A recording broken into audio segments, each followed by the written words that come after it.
দীর্ঘদিন ধরে যানজটের সমস্যায় ভুগছেন আলিপুরদুয়ার জেলার বীরপাড়া শহরের বাসিন্দারা। বর্তমানে আমরা রয়েছি আলিপুরদুয়ার জেলার বীরপাড়া শহরে। এখানে যে রেল গেট রয়েছে, রেল গেট কিন্তু সব সময় যখন তখন সময় বন্ধ হয়ে যায়, যার কারণে এখানকার যে বাসিন্দাদের খুবই সমস্যা হয়। সামনেই রয়েছে হাসপাতাল, থানা থেকে শুরু করে অন্য অন্য প্রশাসনিক কার্যালয়, কিন্তু এখানে যে রেল গেট কারণে কিন্তু এখানকার বাসিন্দাদের খুবই সমস্যা হয়। রেল গেট বন্ধ হয়ে যাওয়ার কারণে অনেক গাড়ি এখানে ফেঁসে যায়, অনেক রোগীরাও কিন্তু এখানে এসে আটকে পড়ে যায়। বাসিন্দারা চাচ্ছেন, দীর্ঘদিনের থেকে বাসিন্দারা দাবি জানাচ্ছেন যে এখানে একটা ওভারব্রিজ করা হোক। ভোট আসে ভোট যায়, নেতারা মন্ত্রীরা এসে বাসিন্দাদের আশ্বাস দেয় যে এখানে একটা ওভারব্রিজ করা হবে, কিন্তু এখন পর্যন্ত এখানে কোনো ওভারব্রিজ হয় না। প্রত্যেক পার্টির থেকে মন্ত্রীরা এসে বলে যে আমরা ফ্লাইওভার করে দিব। আমরা সেন্ট্রাল গভর্নমেন্টেরও দেখে নিলাম, ওনারাও বললো করব, স্টেট গভর্নমেন্টও বলে দেয় করব।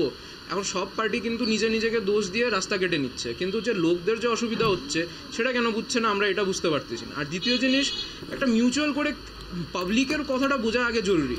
আপনাদের পার্টিকে দোষ দেওয়ার থেকে আগে আপনারা একসাথে মিউচুয়াল করেন, পাবলিক আগে হয়, পার্টি তো আগে হয় না। না সবাইকে পদ লাগবে, সবাইকে এখানে কেউ স্টেট চায়, কেউ সেন্ট্রাল গভর্নমেন্টের রুল চায়, কিন্তু এটা বুঝে না যে লোকরা কি চাচ্ছে।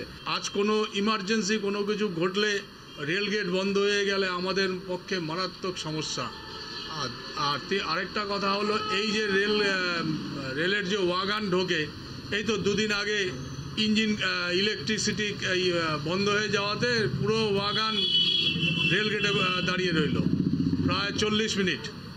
এই সমস্যা, আমাদের একটাই কথা, যত তাড়াতাড়ি সম্ভব আমাদের রেল ফ্লাইওভারের সমস্যার সমাধান হোক।